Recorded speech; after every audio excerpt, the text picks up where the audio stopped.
để nó giờ phó ba để tem lên đó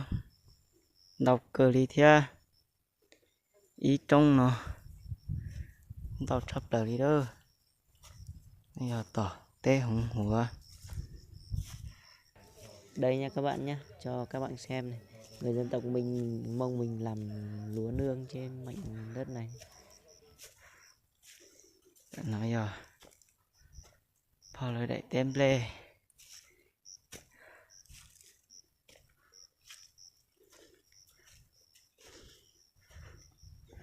trở thành thế sư ta chỉ mà những con tàu cười đi đó.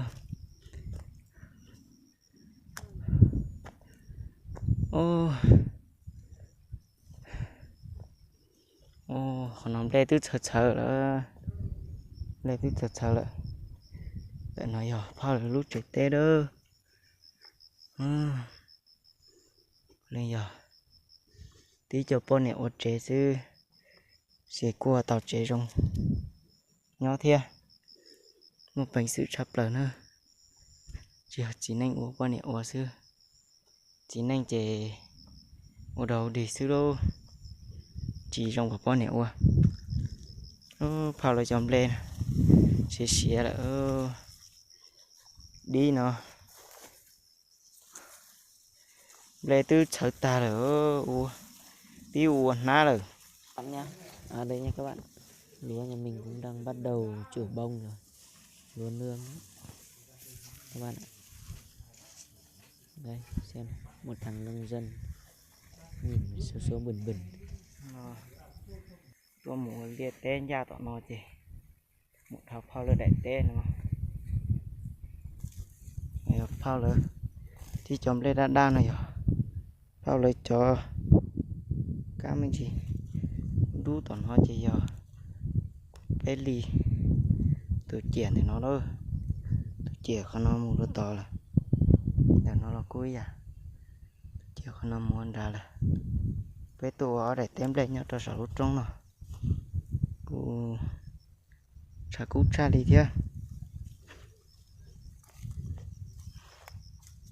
cha cút cơ đi để rồi ít lìa xuống từ lò nào được chứ lúc khi nó chè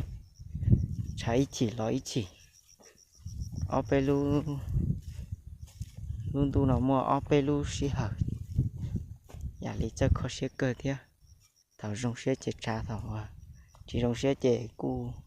lò na sống bò một rồi to trong học bè mà bỏ che khó chơi cứ hà mà đêm mà lo chứ đâu để nói lú rò tí lú rò không nữa nó mà đi lo cho tê lia tê nó chỉ tê to trong học bè nào mà chỉ có xếp cha đâu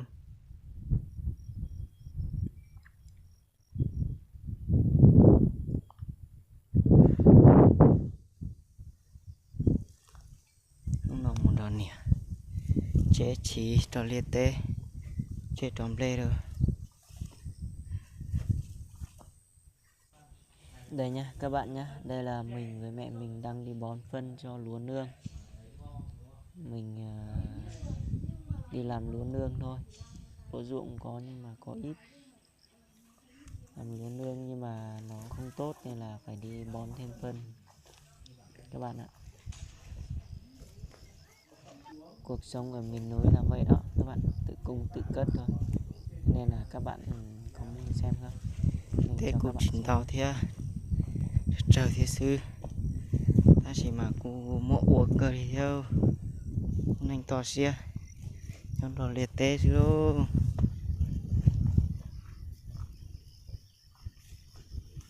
nó đi lọt trời là nó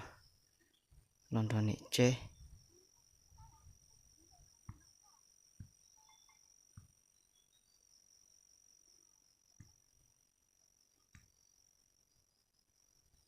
rồi nị chế thì tôi còn lê rong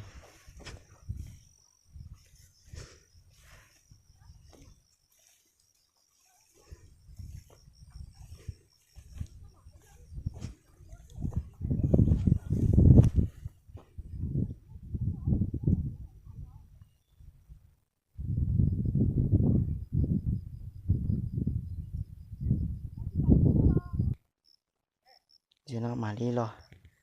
chế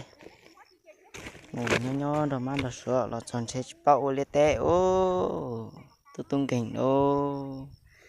thì phong dừa